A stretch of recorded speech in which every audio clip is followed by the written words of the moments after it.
I'm so broke. Scammers hang up on me. Last Tuesday started like any other terrible day in what had become the worst month of my life. I'd been laid off from my warehouse job 3 weeks earlier when they restructured the entire shipping department. Translation: they replaced us with robots and a couple of college kids who'd work for minimum wage.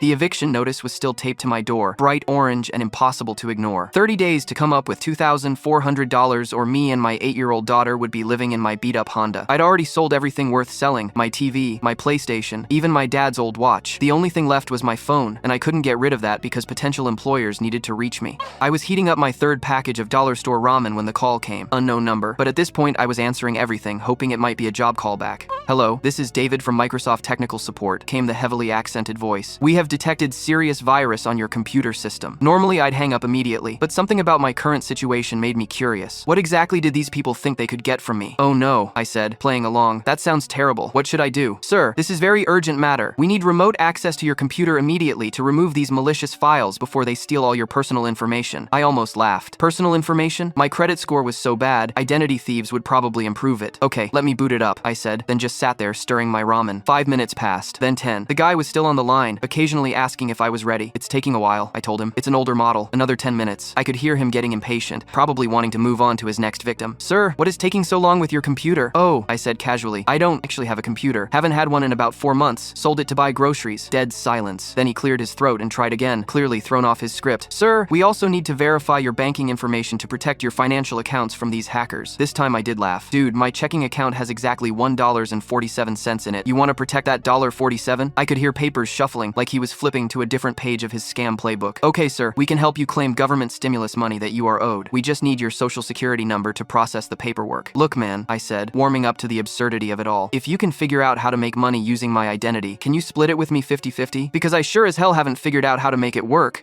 That's when something shifted. His professional scammer voice cracked, and for a moment he sounded like a real person. Are you actually okay?" The question caught me off guard. This stranger, this person who'd called to rob me, was asking if I was okay. And suddenly, I wasn't okay at all. So I told him about losing my job the day after my daughter's birthday, when I'd already blown my last paycheck on her presents. About choosing between electricity and groceries. About my kid asking why we couldn't order pizza anymore, and me lying and saying I was on a diet. About applying to 73 jobs and hearing nothing back. About the shame of having my card declined at the dollar store. He listened without saying a word. When I finished, there was this long pause where I could hear him breathing. "I'm sorry I called you," he said quietly. The accent was completely gone now. "This is my job, but I have kids too. A daughter about your girl's age." Another pause, then his voice got softer. "Look, I'm not supposed to tell you this, but there's a food bank on 5th Street, next to the Baptist church. They're open Tuesdays and Fridays from 10 to 4. They helped my family when we first moved here, before I got this job. Tell them Roberto sent you." He hung up without another word. That afternoon, I swallowed my pride and drove to 5th Street.